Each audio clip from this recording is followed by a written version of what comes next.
لله وحده والصلاة والسلام على من لا نبي بعده ولا رسول بعده ولا أمة بعد أمتي صلى الله عليه وسلم. برادران اسلام، آج عید الفطر کا اجتماع ہے. یہ عید تہوار ہے اور یہ تہوار ایک عظیم عبادت کے بعد اللہ کی طرف سے ہمیں عطا کیا گیا ہے. تہواروں کے منانے کا حکم کسی عالم یا کسی مفتی کے فتوے پر نہیں،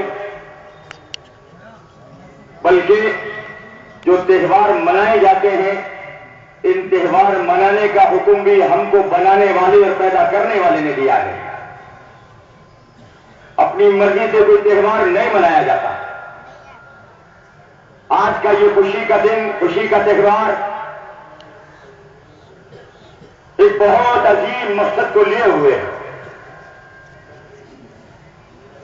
اسلام جس کو ہم ماننے والے ہیں، جس مذہب پر ہمارا ایمان ہے، اس نے اس اجتماعیت کا پیغام دیا ہے. آج پوری دنیا کے اندر آج کے چاند رات کے اعتبار سے جہاں جہاں بھی جس ملک میں جس چاند ہوا،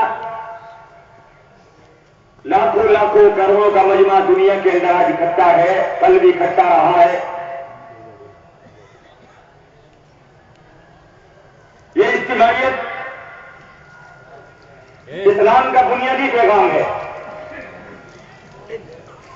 اسلام نے سماجی زندگی ہو، عبادات کی زندگی ہو، ان تمام چیزوں میں پیش نظر اجتماعیت کو رکھا ہے.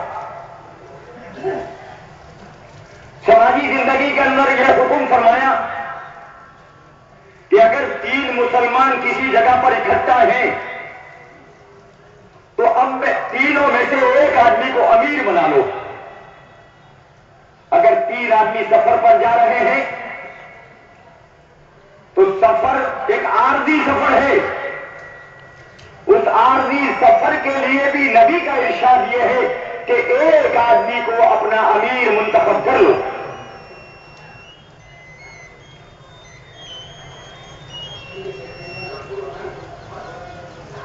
لہذا اسی طرح حکم یہ ہوتا ہے کہ اگر کسی جگہ راستے میں جنگل میں پڑاؤ ہو جائے کسی لشکر کا، کسی قافلے کا، تو وہاں بھی اپنا ایک امیر منتخب کرو. اسلام کا اتنا اہم پیغام ہے یہ کہ عارضی سفر، اس عارضی سفر کے اندر بھی مسلمانوں کو حکم کیا جا رہا ہے کہ تم اجتماعیت سے جڑ جاؤ، اکیلے نہ رہو. گھر رہتے ہوئے اسلام کا پیغام اجتماعیت کے خلاف نہیں ہو سکتا، بلکہ اسلام کا خلاف سماجی زندگی میں رہتے ہوئے نبی کا ارشاد ید اللہ علی الجماعہ فمن شد شد فی النار. وہ فرمایا کہ اجتماعیت کے ساتھ اللہ کی مدد ہوتی ہے. لہذا مسلمانوں جہاں رہو اجتماعیت کے ساتھ رہو، اکٹھے رہو. انفرادیت مت پیدا کرو. جو انفرادیت پیدا کرے گا فرمایا فمن شد شد فی النار، جو اجتماعیت سے اپنے آپ کو کاٹے گا جہنم اس کا ٹھکانہ ہوگا. لہذا سماجی زندگی کے اندر مسلمانوں کو پیغام دیا گیا کہ اس اجتماعیت کے ساتھ جڑ کر رہو، اپنے اندر اختلاف مت پیدا کرو، اپنے اتحاد کو پارا پارا مت کرو. اسلام کا بنیادی پیغام ہے. عبادات تمام مذاہب کے اندر عبادات انفرادی ہے. وہ انفرادی عبادت اللہ کے سامنے یکسوئی اللہ کو پسند کہ آدمی آج انکساری کے ساتھ ایک کونے میں بیٹھ کر اللہ کو یاد کرے، روحانیت اس کی اجاگر ہو. لیکن نہیں، اسلام کا فلسفہ یہ ہے کہ جو عبادات کی جائیں گی وہ بھی اجتماعی طور پر ہوگی. حکم ہوتا ہے نماز کے پڑھنے کا، تو ساتھ ساتھ یہ حکم کیا گیا ہے کہ جماعت کے ساتھ نماز ادا کرو. جو نماز جماعت کے ساتھ ادا کی جائے گی وہ اکیلی نماز سے 27 گنا افضل ہوگی. پھر یہی نہیں، نبی کریم صلی اللہ علیہ وسلم کا ارشاد گرامی کہ جو لوگ مسجد کو چھوڑ کر بنا کسی عذر کے اپنے گھروں میں نماز پڑھ لیتے، میرا جی چاہتا ہے میں لکڑیاں اکٹھا کروں اور ان کے گھروں کو آگ لگوا دوں جو مسجد کو چھوڑ کر اپنے گھروں میں نماز پڑھو. لہذا عبادات کے اندر اجتماعیت پیش نظر رکھی گئی. نماز پڑھو گے اجتماعیت کے ساتھ پڑھو گے. وہ قرآن کریم میں جہاں جہاں یہ حکم آیا ہے نماز کا، کہیں انفراد یہ حکم نہیں، اجتماعیت کے ساتھ جمع کے صیغے استعمال کیے گئے ہیں. ایاک نعبد و ایاک نستعین، ہم تیری ہی عبادت کرتے ہیں، تجھ ہی سے مدد چاہتے ہیں. میں تیری عبادت کرتا ہوں، میں تجھ سے مدد چاہتا ہوں نہیں کہا گیا. اہدنا الصراط المستقیم، اللہ تو ہم کو سیدھے راستے کی ہدایت دے دے. ہر جگہ اجتماعیت کو پیش نظر رکھا ہے، جماعت پیش نظر رکھی ہے اسلام نے. لہذا نماز ہو، روزہ ہو، زکات ہو، حج ہو، تمام عبادت میں پیش نظر اجتماعیت ہے کہ مسلمانوں میں اجتماعی نظم قائم رہے. اگر کچھ لوگوں کو اللہ نے مال دیا ہے، ان کو دولت دی ہے، تو ان کے ذمے یہ بات کی گئی ہے کہ اجتماعی نظم قائم رکھنے کے لیے جو مسلمان غریب ہیں ان کو زکات دے کر اپنے برابر میں کھڑا کرنے کے لیے طاقتور بناؤ. کمزور مسلمان کو طاقتور بناؤ. اسلام میں زکات کی فرضیت بھکاری پیدا کرنے کے لیے نہیں ہے. آج ہم لوگوں نے بھکاری پیدا کر دیے ہیں. رمضان کا مہینہ آتا ہے، بھیک مانگنے والوں کی دار آ رہی ہے. وہ عورتیں برقع اوڑھ کر کون ہے، مسلمان ہے، غیر مسلم ہے، کافر ہے، مشرک ہے، کچھ نہیں پتا، ایک بھیڑ کی بھیڑ ہے اور زکات مانگنے کے لیے لائن لگی ہوئی ہے. اور ٹریڈ بھیک مانگنے کا ایسا ترقی یافتہ ٹریڈ چل رہا ہے کہ ایک معذور آدمی رکشے میں بیٹھا اور مائک لگایا اس نے، اور مائک لگا کر پورے شہر کے اندر بھیک مانگتا کر رہا ہے. آپ اندازہ کیجیے بھیک نے مانگنے والے کا 200 روپے رکشے والے کو دے گا، 200 روپے مائک والے کو دے گا. صبح سے شام تک اس نے پیشہ بنا لیا بھیک مانگنے کا، اور اس پیشے کے اندر 99% مسلمان نظر آ رہے ہیں. لہذا جس اسلام مذہب نے بھیک کو انتہا درجے کا جرم بتایا تھا، اور ہم نے زکات دے دے کر بھکاری پیدا کر دی ہے.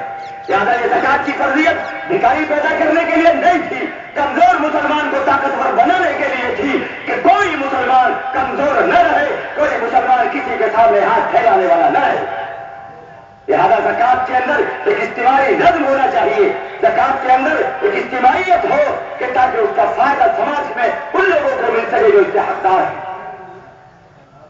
اسی طرح اسلام کے اندر حج کا فریضہ ہے. پوری دنیا کے سامنے ایک اجتماعیت کا پیغام دیا اسلام نے. اس لیے آج ضرورت اس بات کی ہے مسلمانوں کہ ہم اپنی صفوں میں اجتماعیت پیدا کریں. اجتماعی نظم ہمارے درمیان میں قائم ہونا چاہیے. جس طرح اسلام نے ہمیں اجتماعیت کے ساتھ جوڑا ہے، یہ اجتماعیت ہمارے اندر ہر جگہ قائم رہنی چاہیے. اور اس اجتماعیت کے قائم رکھنے کے لیے قربانی دینی پڑے تو بہت بڑے اجر کا مستحق ہے وہ آدمی جو اجتماعیت کو باقی رکھنے کے لیے قربانی دے اپنی ذات کے اعتبار سے. بہرحال قرآن مقدس اللہ کی وہ کتاب عظیم ہے اور وہ بڑی نعمت ہے جو ہم کو عطا ہوئی. یہ قرآن جو ہمارے پاس اللہ کی دی ہوئی امانت ہے، آج اس محاسبے کی ضرورت ہے کہ اس قرآن کریم سے ہمارا رشتہ کس درجے کا ہے. مسلمانوں، یہ قرآن کیا صرف برکت کے حاصل کرنے کے لیے ہم کو ملا؟ تعویذ بنا کے دکانوں پہ لٹکا لو، سورہ یاسین خالی اس برکت کے لیے ہم کو دیا گیا ہے. قرآن کریم دینے والے نے، قرآن جس کی کتاب ہے، اس نے قرآن کریم کے بارے میں ارشاد فرمایا ہے الف لام میم ذالک الکتاب لا ریب فیہ ھدی للمتقین. ہم نے یہ مومنوں کے لیے دستور دیا ہے. اور ایک آیت میں فرمایا ھدی للناس وبینات من الھدی والفرقان. ہم نے انسانوں کے لیے اس قرآن کو دستور بنا کر دیا ہے. اے مسلمانوں، اس سے رہنمائی حاصل کرو. آج کون ہے جو قرآن سے رہنمائی لے رہا ہے؟ ہم نے اس قرآن کریم کو خالی برکتیں سمیٹنے کی ایک چیز سمجھا ہے کہ اس کے غورات سے اور اس کی تلاوت سے برکتیں لے لو، اس کے اعمال کو، اس کے کردار کو، اس کے اعمال کو، اس کے احکام کو فتح پہنچا دو. آج ہماری کیفیت یہ ہے کہ مسجد کے اندر بہت بڑا نمازی ہے،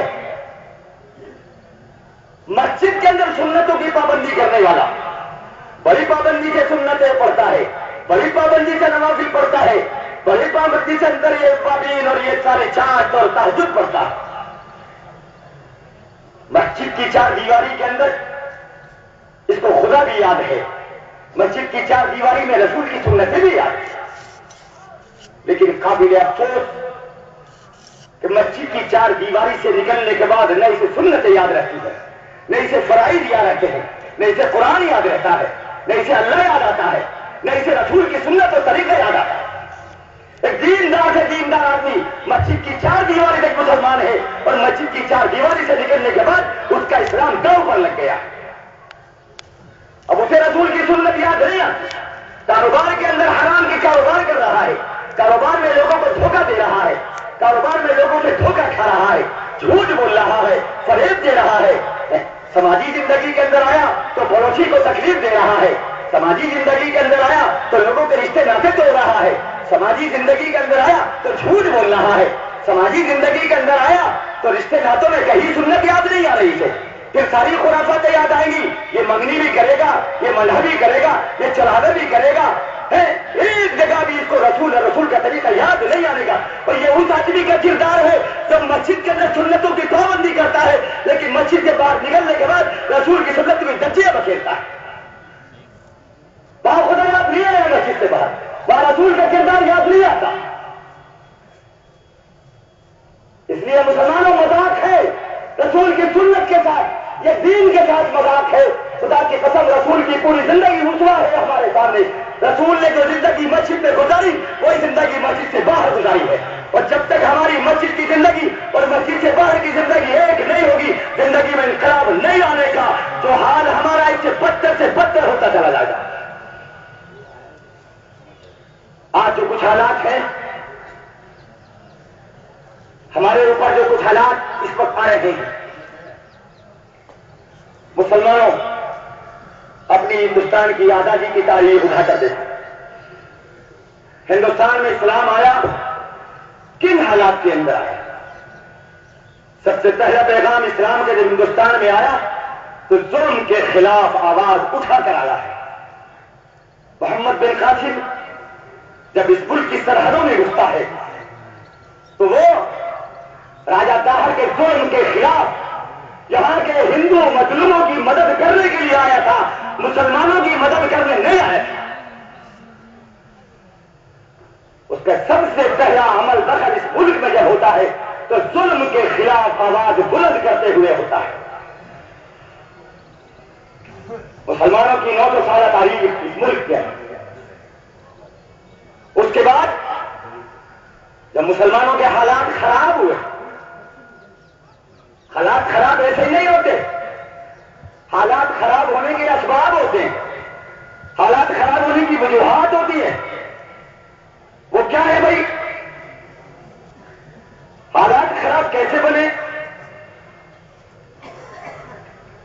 قرآن مقدس میں اللہ نے فرمایا ذالک بأن اللہ لم یکن مغیرا نعمتا انعمها علی قوم حتی یغیروا ما بانفسهم. اللہ سبحانہ وتعالی جب کسی قوم پر اور کسی امت کو نعمتوں سے نوازتا ہے، اس وقت تک وہ نعمتیں نہیں چھینتا جب تک وہ قوم ان نعمتوں کو نہیں ٹھکراتی. اللہ نے تمہیں 9 سال کی حکومت دی، لیکن تم نے اس ملک کے اندر اسلامی راج قائم نہیں کیا، ایک مسلمانی راج قائم کیا. مسلمان بادشاہ اپنے حکومت کے تحفظ کے لیے یہاں کے باشندوں کی رعایتیں کرتے رہے، اور انہوں نے کوئی جبر اور کوئی ظلم اس ملک میں باقی روا نہیں کیا، بلکہ ہر ایک کو آزادی دے کر 900 سال تک ہی ملک کا نظام چلایا. جب اللہ کی نعمتوں کو ٹھکرایا، ظلم پر اترے، تو اللہ نے جابر اور ظالم انگریز مسلط کیے. جب یہ ظالم اور جابر انگریز مسلط ہوا اور ہمارے ایمان پر ڈاکہ جلنے لگا، علماء کی بہت بڑی جماعت میدان میں نکل کر آئی. لہذا اس جماعت نے ایمان کے تحفظ کے لیے اس ملک کی آزادی کے نام پر قربانیاں دی ہیں.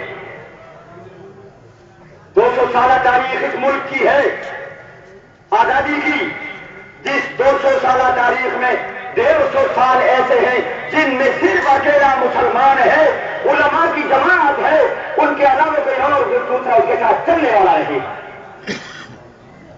ان علماء کی قربانیوں کی بدولت اور ایمان کے تحفظ کے لیے علماء نے قربانی دے کر اس ملک کو آزاد کرایا.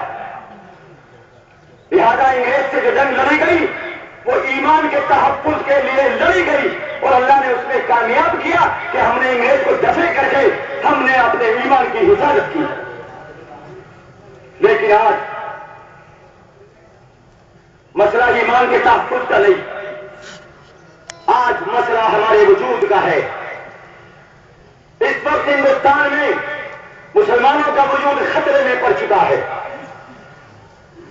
آج مسلمان ہندوستان میں غیر محفوظ ہے. بڑے سے بڑا مسلمان ایمان والا، وہ ولی ہو، قطب ہو، داڑھی والا باقیدار ہو یا کوئی گریجویٹ ہو، کسی بھی مسلمان کی جان اس ملک میں محفوظ نہیں ہے.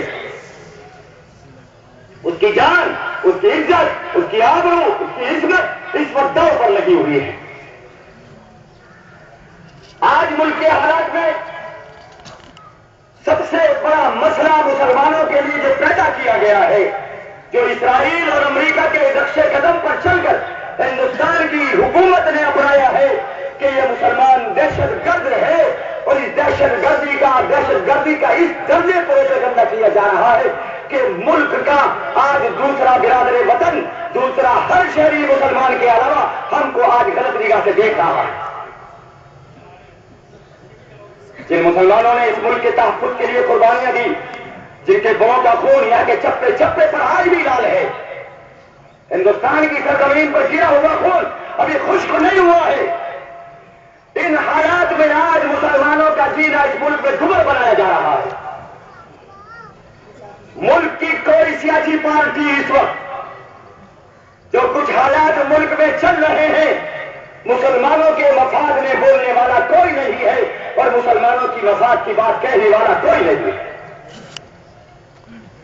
اس لیے مسلمانوں، آج ایک لمحہ فکریہ ہے ہمارے لیے. قرآن مقدس میں اس کی رہنمائی موجود ہے. جو فرمایا وَإِن تَصْبِرُوا وَتَتَّقُوا لَا يَضُرُّكُمْ كَيْدُهُمْ شَيْئًا. اے مسلمانوں، اگر یہ حالات ہیں، تمہارے اوپر یہ آسا مصیبتیں اور تمہارے پاس یہ پہاڑ توڑے جا رہے ہیں، تمہیں دہشت گرد بنا بنا کے جیلوں میں ٹھوسا جا رہا ہے، دہشت گردی کے لیبل بدل رہے ہیں. ابھی کچھ دن پہلے تک تو یہ سارے ملا دہشت گرد تھے، یہ داڑھی والے دہشت گرد تھے، یہ مدرسے دہشت گردی کے اڈے تھے. اگر یہ مدرسے دہشت گردی کے اڈے ہیں اور مدرسوں میں پڑھنے پڑھانے والے دہشت گرد ہیں، تو سب سے بڑا اس ملک کا دہشت گرد منموہن سنگھ ہے. اس لیے کہ یہ منموہن سنگھ پرائم منسٹر مدرسے کا پڑا ہوا ہے، لاہور میں مدرسے میں تعلیم حاصل کی ہے.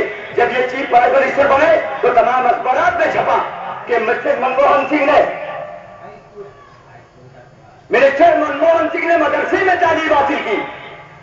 اس وقت ہندو اور مسلمان سب مدرسوں میں پڑھتے تھے. آزادی سے پہلے تک کوئی جگہ اور نہیں تھی مدرسوں کے علاوہ. علم مسلمانوں کی ریاست تھی اور یہ سارے کے سارے لوگ علم حاصل کرنے کے لیے ان ملاؤں کے پاس جاتے تھے، مدرسوں میں پڑھتے تھے۔ اگر ہم دہشت گرد مدرسے میں پڑھنے والے ہیں تو سب سے بڑا دہشت گرد منموہن سنگھ ہے اس ملک کا، اس نے مدرسوں میں پڑھا ہے۔ اور اگر ہم دہشت گرد نہیں تو یہ سارے کے سارے حالات ہمارے ساتھ کس ہوئے؟ ابھی تک دہشت گرد ہم تھے، داڑھی والے، داڑھی والے کی ٹوپیوں کو بم اٹھا اٹھا کے بم دیکھے جا رہے، ہماری گاڑیوں میں ہاتھ ڈال ڈال کے بم تراشے جا رہے۔ اب صورتحال بدلی، آر ایس ایس کی پلاننگ جو ہے کہ یہ مسلمان ہندوستان میں جس جگہ بھی طاقتور ہے، ایجوکیشن کی لائن میں مسلمان بڑھ رہا ہے۔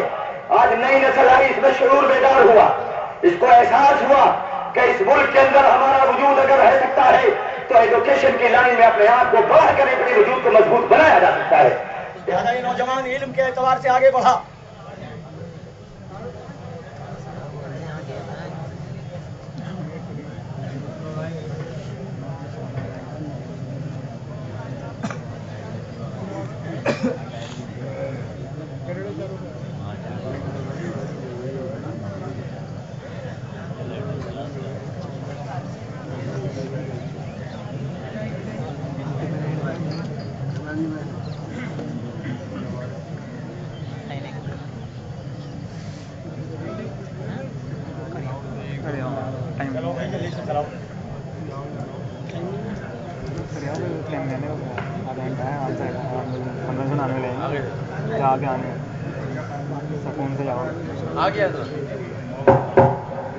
جی تو ابھی تک تو دہشت گرد ہم گاڑی والے ٹوپی والے تھے، اب دہشت گردی کا لیول بدلا۔ اب دہشت کالجوں میں دہشت گرد اب ایجوکیشن کی لائن میں جو بچے آگے بڑھ رہے ہیں، اب ان بچوں کی ٹانگیں کاٹی جا رہی ہیں، اب ان کے مستقبل کو برباد کرنے کی پلاننگ ہے۔ اور یہ نئی بات نہیں، اب سے پہلے تو ملک میں فرقہ وارانہ فسادات کرائے جاتے تھے اور فسادات کرا کے مسلمانوں کی کمر توڑی جاتی تھی۔ اب یہ نئے حالات میں ایک نیا رخ اختیار کیا ہے کہ کسی بھی شہر میں بم پھوڑ دو اور سیدھا لیبل مسلمانوں پہ لگا دو۔ پورے ملک کی ساری ایجنسیاں مسلمانوں کو نشانہ بناتی ہیں۔ ارے بھائی، راجستھان میں بم پڑے جودھ پور کے اندر، امریکی جوڑے کا ای میل ہو بمبئی سے، اس کو جوڑے کو پکڑا جائے اور اسے چھوڑ دیا جائے اور مسلمانوں کو پکڑ پکڑ کر جیلوں میں ٹھوس دیا جائے۔ اعظم گڑھ آج یو پی کے اندر سب سے زیادہ تعلیم یافتہ علاقہ ہے اور مسلمان وہاں کا پورا متمول ہے، دنیا کے تمام ملکوں میں پھیلا ہوا ہے، کمائی آ رہی ہے، مسلمان اپنی ایجوکیشن کی لائن سے کما کر آج اپنے آپ کو مضبوط بنا چکا ہے۔ لہذا اس اعظم گڑھ کو برباد کرنے کے لیے ساری پلاننگ اعظم گڑھ سے جوڑی جا رہی ہے کہ ماسٹر پلان یہ سارے کے سارے ماسٹر مائنڈ جتنے اعظم گڑھ میں۔ لہذا یہ نسل جو مسلمانوں کی آگے بڑھ رہی تھی، یہ ملٹی پرپز کمپنیاں جو آج ملک کے اندر ان میں مسلمان نوکریاں کر رہے تھے، آج اس مسلمانوں کے پیر کاٹے جا رہے ہیں تاکہ یہ مسلمان ان نوکریوں میں نہ جا سکے اور اس دہشت گرد کو نوکریوں سے نکالا جا سکے۔ ابھی نوئیڈا کے اندر ایک کمپنی کے ایک صاحب کا واقعہ کل میرے سامنے آیا کہ جب یہ دہلی کے اندر بم پھٹا تو جب اگلے دن وہ وہاں گئے، کیونکہ مسلمان تھا، اور اگلے دن کمپنی میں داخل ہوا تو گیٹ کیپر نے اسے گیٹ پر روک دیا اور گیٹ کیپر روکنے کے بعد اس سے کہا کہ آپ جائیے، ابھی آپ کو جب آپ کی ضرورت ہوگی تو آپ کو بلایا جائے گا۔ اس نے پوچھا بھی آخر کیا وجہ ہے، کیوں مجھے ایسا کہا جا رہا، جب سارے لوگ یہاں پر موجود ہیں؟ بولے صاحب آپ کو بعد میں بتایا جائے گا۔ وہ 2-3 دن کے بعد آیا تو وہاں کچھ دفتر کے لوگوں نے اسے بتایا کیونکہ آپ مسلمان ہیں اور آپ دہشت گرد ہیں، اس لیے آپ کو ملازمت اب نہیں دی جا سکتی اس کمپنی کے اندر۔ لہٰذا یہ آر ایس ایس کی پلاننگ ہے کہ مسلمانوں کے نوجوان جو آگے بڑھ کر اپنی ایجوکیشن کی لائن میں اپنے آپ کو ترقی یافتہ، اپنے آپ کو مضبوط بنا رہے تھے، ان کو پیروں کو کاٹ دیا جائے، ان کو بیکار کر دیا جائے تاکہ یہ ہر اعتبار سے بیکار ہو۔ لہذا ہم اس ملک کے اندر جو کردار یہ پیش کیا جا رہا ہے، قرآن کریم کی آیات کی روشنی میں ذرا کا واضح کر دوں۔ اللہ سبحانہ و تعالیٰ نے ارشاد فرمایا وَتِلْكَ الْأَيَّامُ نُدَاوِلُهَا بَيْنَ النَّاسِ، یوں فرمایا کہ ہم دنوں کا الٹ پھیر کرتے رہتے ہیں، کبھی کسی کو بادشاہ بناتے تو کبھی کسی کو وزیر بناتے۔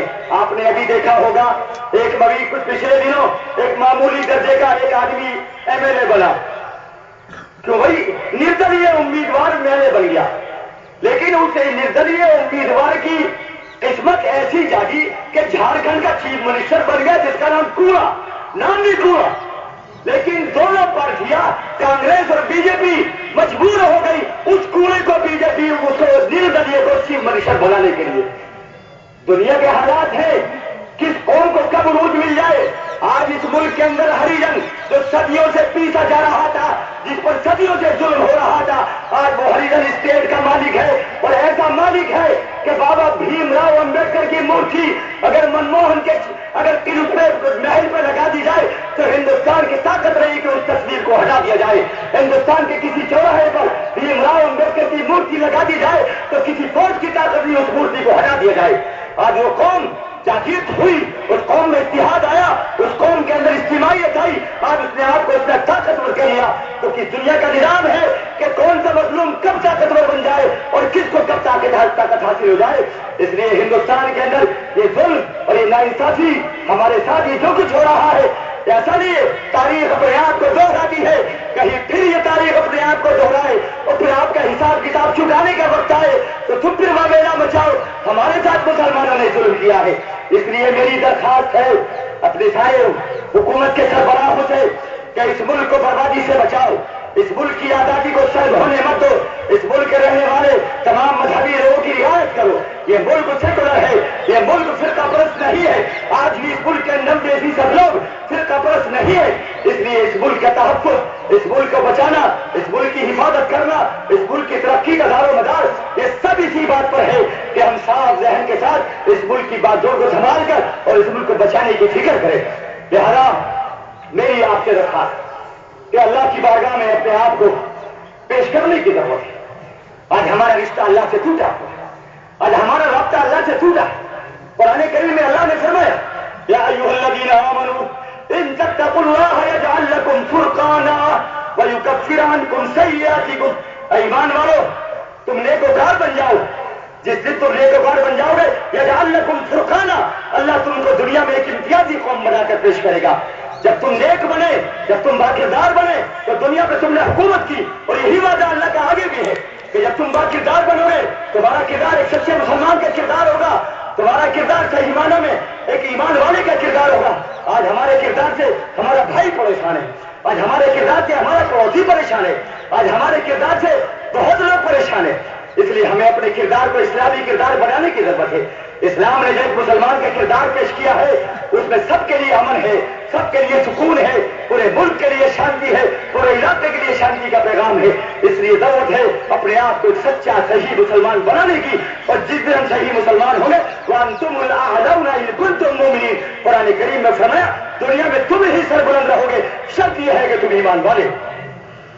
قرآن کریم میں اللہ نے وعدہ فرمایا وعد اللہ الذین آمنوا منکم وعملوا الصالحات ليستخلفنهم في الأرض كما استخلف الذين من قبلهم وليمكنن لهم دينهم الذي ارتضى لهم وليبدلنهم من بعد خوفهم أمنا۔ اے ایمان والو تم سے اللہ وعدہ کر رہا ہے کہ لوگوں سے وعد اللہ الذین آمنوا منکم وعملوا الصالحات، جس نے نیک اعمال کیے، اللہ کی فرما برداری کی، رسول کی زندگی کو اپنایا، اس کے طریقے کو اپنایا، لَيَسْتَخْلِفَنَّهُمْ فِي الْأَرْضِ، زمین میں تم کو حکومت دے کے رہوں گا، شرط یہ ہے کہ تم سے ایمان میں باکردار مسلمان بن جاؤ۔ اس لیے مسلمانوں اپنی زندگی میں انقلاب لانے کی ضرورت ہے۔ آج ہماری زندگی ایک عجیب دوراہے پر تھی، اس لیے ہم اپنے آپ کو باکردار مسلمان بنائیں، صحیح معنوں میں رسول کے متبع بنائیں، قرآن کے احکامات کا اپنے آپ کو پابند بنائیں۔ انشاءاللہ جب زندگی کے اندر یہ چیز آئے گی، خدا کی قسم اللہ کی مدد آئے گی۔ إِن يَنْصُرْكُمُ اللَّهُ فَلَا غَالِبَ لَكُمْ وَإِن يَخْذُلْكُمْ فَمَنْ ذَا الَّذِي يَنْصُرُكُمْ مِنْ بَعْدِهِ، اگر اللہ تمہاری مدد کو آ جائے تو دنیا کی کوئی طاقت تم کو ناکام نہیں کر سکتی، اور اگر اللہ اپنی مدد کا ہاتھ کھینچ لے تو دنیا کی کوئی طاقت تمہیں کامیاب نہیں کر سکتی۔ اللہ کا وعدہ ہے ان تنصروا اللہ ینصرکم ویثبت اقدامکم، تم اللہ کی مدد کرو اللہ تمہارے قدموں کو جما دے گا۔ لہذا ضرورت ہے اس بات کی کہ آج اجتماعیت کے اس پیغام پر، آج اجتماعیت کے اس دن میں ہم اپنے اندر یہ طے کریں کہ اپنے اندر اجتماعیت کو برقرار رکھیں گے، اتنا اپنے اندر پیدا نہیں ہوں گے، اور قرآن کے صحیح معنی میں اس کے احکامات پر ہم عمل کریں گے۔ اللہ ہم سب کو توفیق دے۔ وآخر دعوانا الحمدللہ۔